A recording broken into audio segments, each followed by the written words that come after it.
Hey, g'day folks, it's Friday again. It's my favourite day of the week, of course. I get to spend some time with you guys. This week's video is just going to be a little compilation of what is coming up and what I'm working on right now, but I'm not going to build it for you today, but we will build this together. This is going to be a portable downscope system. If you haven't heard of these before, it's basically you have your own battery, you have your own screen, you have a downscope system, and you can just take it from one boat to the other and put it wherever you wish. Even if you put it on the back of the ute, pull up along a side of a bridge somewhere, you can put your downscope in the water and see if there's any fish around. It's totally portable. It's new to me, but they've been around for a little while now. I'm just going through finding all the bits and pieces we need.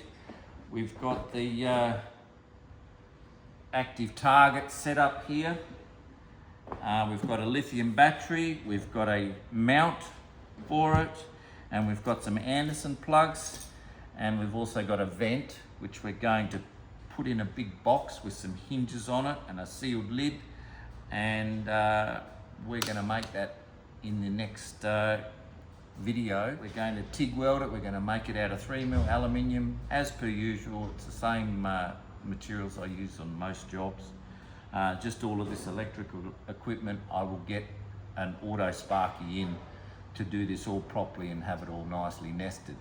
Also in the video today, I had a viewer ask me about the Jensen in the background there. I do get a lot of comments about the cars I've got, which is great because I'm into my cars. Essentially, I'm changing my channel from a cars tinny mods channel to just a tinny mods channel with fabrication in it. I'm hoping you're enjoying it, but today I'm just going to quickly run around with you around the Jensen for the viewer who asked, and this is just for you, mate. All right, so this is a Jensen Interceptor. It is made in England. It is an Italian designed car, and it is American powered. And American powered, it is a 440 cubic inch big block Chrysler.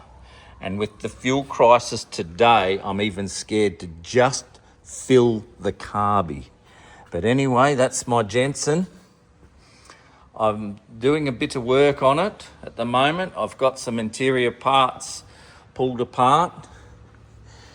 Door trims off. I had a dent pulled out of the side of the car, and I've got the door trims off, and you can see inside the door there. But the dash, I've got the steering wheel off, that's being recovered. Then we're going to have a bit of a clean up of the interior.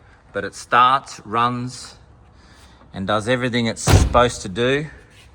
Big, solid old car. And these cars were hand-built. And distinguishing from a hand-built to a factory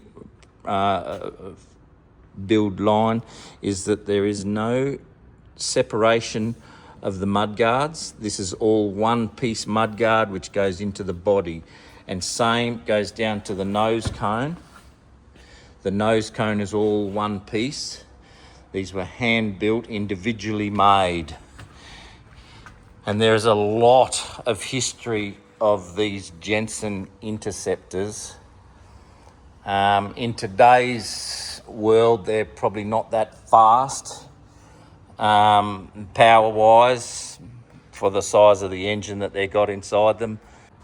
They are certainly something to look at. This is a one of one car. It is the only car that came out of the Jensen factory in England as you see it. It's got the metallic gold paint, and it's got a sunroof, and it's got beige leather interior with the 440 big block in it as well. So they're the distinguishing factors of this car, and it is the only one like it.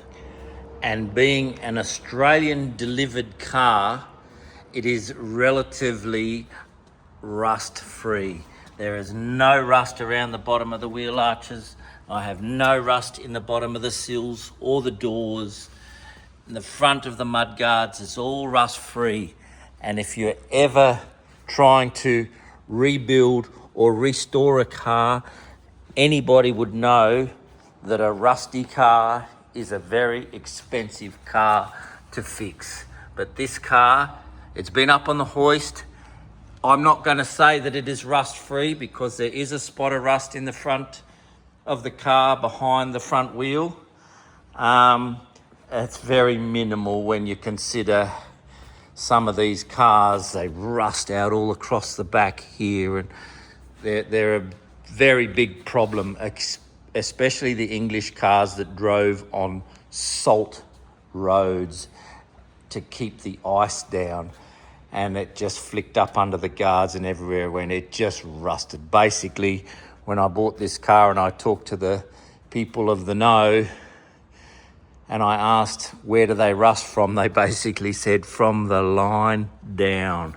I said, well, I'm so lucky this doesn't have any rust in the floors. They're all solid, all the sills, all the doors, as I said before.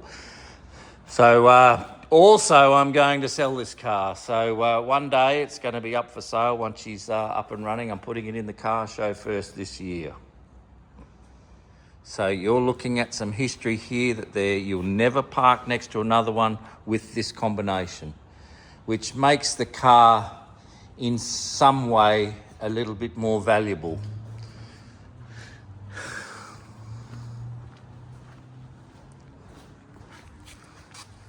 The styling is quite nice on the car.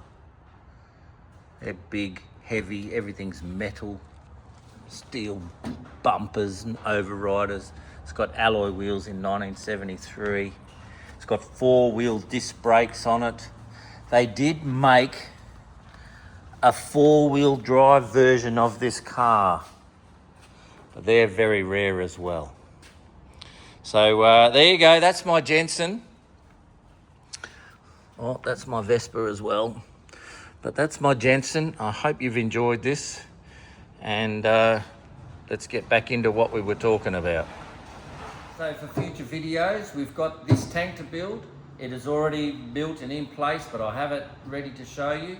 It's basically built to survey, very good quality, welded inside and outside. I'll show you all inside the tank, how it's built, what material we use, all of that sort of stuff.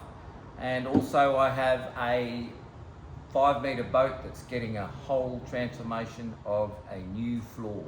Rip out the timber floors, replace it with aluminium floors, fully carpeted. She's a great job. So again, thank you for joining me. Thanks for watching, and I'll see you next time in the next video. Bye for now.